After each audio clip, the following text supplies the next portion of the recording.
We said we would be happy for him tomorrow. Win. What's that? You can win. I did it? No. Oh, man. Uncle Travi win.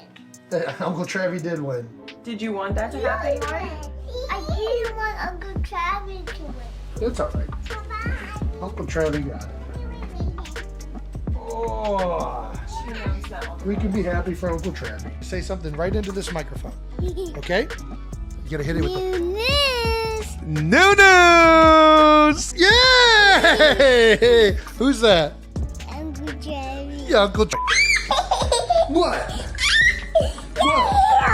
Your brain is gone. My, what's gone? It's gone. What's gone? Your hair is gone. Your hair is gone. Do you like it with the hair or without the hair? Your hair is gone.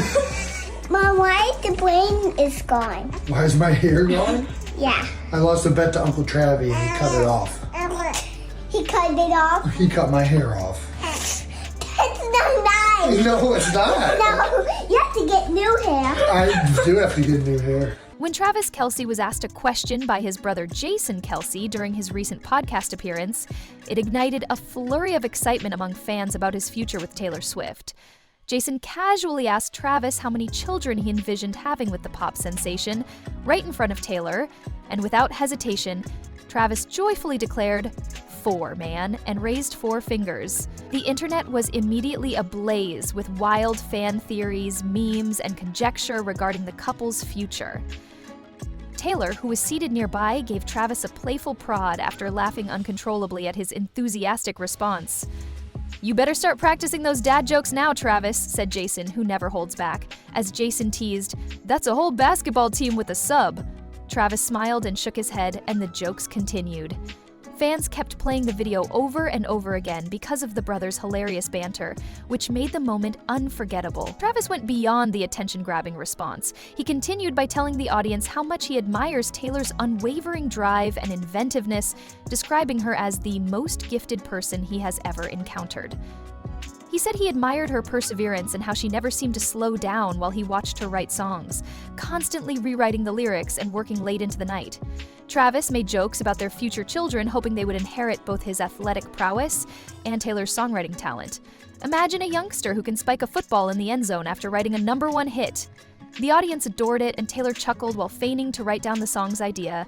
For more updates, click the subscribe button. If you're enjoying these stories, Travis discussed how his own perspective on life has changed as a result of Taylor's upbeat energy. He claimed that her optimism is genuinely infectious, and that it inspires him to strive for daily improvement. You know, she just has this energy. It motivates you to get up and pursue your objectives. Travis looked at Taylor and explained, grinning. Jason snapped at this. It's contagious, much like a cold, but much more costly. Everyone started laughing when Taylor rolled her eyes. According to Travis, Taylor has grown to be one of his biggest fans, attending his games and giving him the loudest applause. During a difficult game, he recalled seeing Taylor in his jersey leading the crowd in applause. As he looked up into the stands, he compared it to possessing a secret weapon. She exudes a whole new level of vitality. Travis shared a story about a playoff game in which he was under pressure, but he found a new boost of confidence and scored the game-winning touchdown after spotting Taylor in the crowd. "If she's there, I know I'm going to play my best," he said, acknowledging that Taylor was now a part of his pregame routine. When the topic of music came up, Travis admitted that his playlists were primarily composed of intense workout songs prior to meeting Taylor, but that Taylor had opened his eyes. He started listening to pop anthems, indie folk, and even some old-school classics he had never heard before after she introduced him to new genres. "So you finally know songs that aren't about bench presses," Jason added. "Hey, I'm getting cultured," Travis retorted.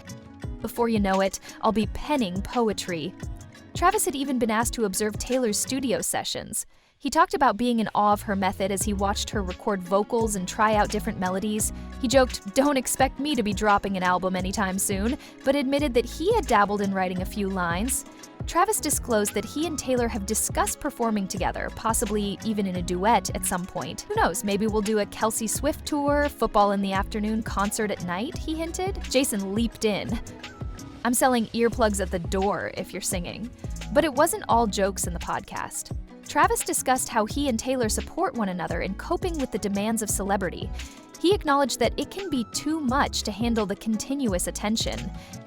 The presence of someone who is familiar with the situation, on the other hand, makes everything simpler. He described how they are there for one another during difficult times, whether it be a poor rehearsal or a game that they have lost, and how they celebrate victories together no matter how big or how small they may be. According to Travis, the Sundays following a victory are now even more enjoyable now that Taylor is present. Furthermore, he detailed the ways in which he has become an integral part of his family's customs, ranging from post-game dinners to holiday get-togethers. He painted a picture of Taylor as someone who would easily integrate into the family, which included him laughing with his parents, playing games with his nieces and nephews, and bringing her famous cookies to every gathering. In the course of their conversation, the brothers reminisced about a recent family barbecue, during which Taylor participated in a cornhole tournament and surprised everyone with her fiercely competitive nature. Travis made the observation, "She's more intense than half the guys on the team when it comes to winning." Jason recalled Taylor performing a touchdown dance after she made a shot in cornhole that won the game. The group laughed as he recalled the incident. There was also a discussion about Travis's experience traveling with Taylor during her world tour.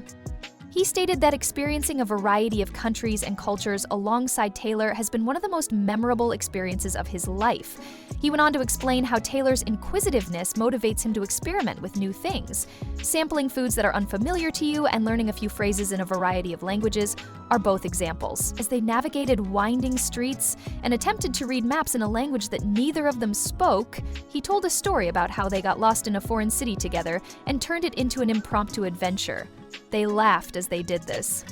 Those moments, according to Travis, brought them closer together and provided him with memories that he would never forget. He mentioned the simple activities that they engage in to maintain their sense of stability, such as spending quiet evenings at home, preparing dinner together, or watching their favorite shows in a marathon session. Travis acknowledged that Taylor was the one who introduced him to reality television, and he stated that he found himself becoming emotionally invested in the drama of shows that he had never watched before. Jason responded by saying, "Wait, you're telling me Travis Kelce is watching The Bachelor?" Moreover, Travis laughed. "Man, don't pass judgment on me. Involvement of strategy is required."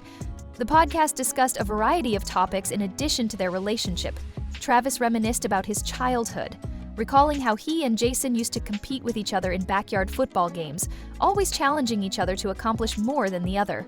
He gave his family credit for helping him maintain his modesty and for being there for him through all of his highs and lows. On the occasion of bringing Taylor home for the very first time, he related a story about how his mother connected with her in an instant through the act of baking, while his father provided her with a crash course in football statistics. Travis stated that the realization of how special their connection was came about as a result of seeing how well Taylor fit in with his family. During his speech, he mentioned the rescue dog that they had adopted together, highlighting their mutual affection for animals. His description included going for late-night walks with the dog, during which they would discuss their hopes and dreams and speculate about what the future might hold. According to Travis, their dog already behaves like a celebrity, as evidenced by the fact that it poses for photographs and refuses to get out of bed in the morning. In addition, he mentioned how Taylor inspired him to participate in charitable activities, such as accompanying her on trips to children's hospitals and volunteering at local shelters. According to Travis, those experiences not only made him more aware of new ways to give back, but they also made him appreciate the magnitude of the impact that they could have upon one another. He admitted that they don't always get it right, but they are committed to figuring it out together. He talked about the difficulties of balancing careers, family, and public life.